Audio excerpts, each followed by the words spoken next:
Ah, boy. I live. Fungo soup recipe, man. Hey. I live.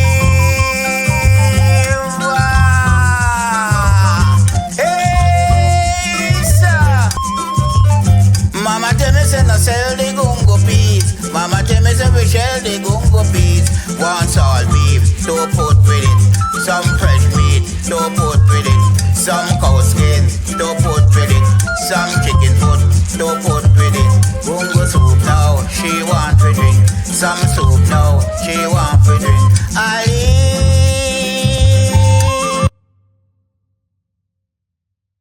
Welcome back. This is part 2 of our coverage of Jamaica 2025 general election. Here's what's factual.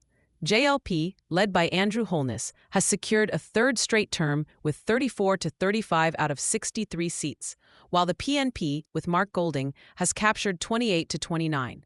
The final tally shows PNP doubled its seats since 2020, evidence of a tightening race. And alarmingly, voter turnout is under 40%. You heard me right, 40%. Now, here's the street-level scoop. In corner shops and lanes, people whispered about alleged vote buying and government favoritism. Some spoke of underground sentiment, that corruption is real, regardless of court proceedings. Others insisted these are just rumors, fueled by frustration over rising costs and unmet infrastructure needs. But on the streets, in the corner shops and the barber shops, the conversation wasn't just about seats and votes. People were whispering, and in some cases, shouting, about the allegations surrounding Holness himself, as well as Mark Golding. Note, many of these are claimed by opponents, not proven in court. These are allegations. I will indicate which is which as we dive into these stories. Now, let's talk about what has people buzzing. First up, Juliet Holness. She's not just the wife of the Prime Minister. She was and is currently the Speaker of the House of Representatives.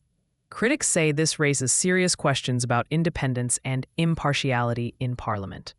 How neutral can the Speaker really be when she's married to the head of government? On the other hand, supporters argue she was elected properly, she's qualified, and she can carry out the role fairly.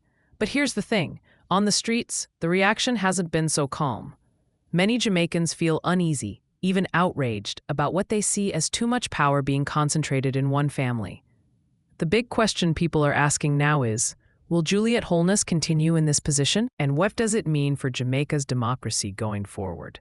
For those who might not know, the Speaker's role is supposed to be one of the most impartial in Parliament. The Speaker manages debates, ensures that rules are followed, and acts as a referee between government and opposition. In other words, the Speaker is expected to be neutral, above party politics. But here's the controversy. Juliet Holness isn't just a member of Parliament. She's also the wife of Prime Minister Andrew Holness. That connection raises serious questions. Critics argue that her position undermines the very idea of neutrality. How can the person overseeing parliamentary debates remain truly independent when she shares a home and a political life with the head of government?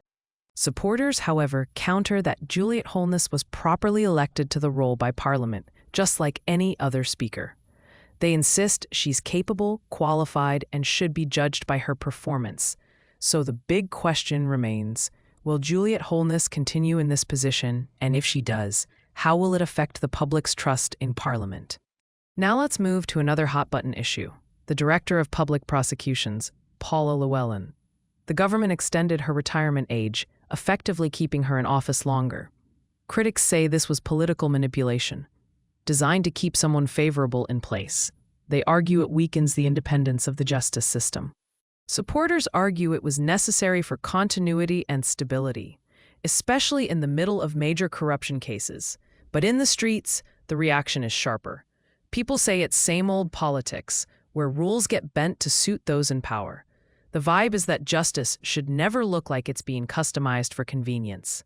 And then, we can't forget the Integrity Commission investigations. There are allegations about Prime Minister Andrew Holness's statutory declarations, bank accounts, and assets. Holness denies wrongdoing, saying his accounts are in order, and he has complied with the rules. The commission, however, continues to face pressure to dig deeper and show transparency. On the streets, this has fueled mistrust. People say, if leaders can't be clear about their money, how can we trust them with the country's money? It's one of those issues where even the rumor alone damages credibility. And then there's the controversy about the new school buses. The government rolled them out as part of a plan to improve transportation for rural students, a few weeks ahead of the general elections. The government insists the buses are safe, modern, and a real investment in education. Some parents are skeptical. Taxi drivers say the buses are already breaking down. And in the lanes, you'll hear so much money spent, but are these buses really for the children or for the cameras? This isn't just politics. It's about perception, credibility. And that's where we'll leave it for now. We've looked at some of the controversies surrounding the government. But remember, the story isn't one-sided.